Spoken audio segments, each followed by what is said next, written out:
ज्याचे भाग्य चांगलं असेल त्याला आमच्या नामाचा छंद लागेल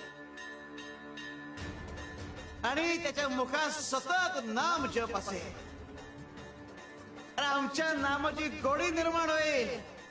ध्यानी मनी स्वप्नी ही नाम संजीवनी वदनी असेल.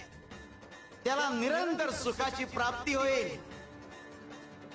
तसं मधाचं सेवन करण्यासाठी भ्रमर कमळ फुलात गुंतून पडतो आणि अत्यंत आनंदाने आणि आदराने मधाचा आस्वाद घेतो.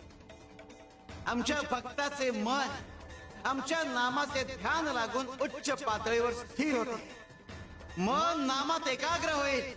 त्याची चंचलता नाहीशी होईल आणि त्याचे उन्मन होईल. अरे नामस्मरण हेच प्रपंच व परमार्थ साधनाचे साधन आहे.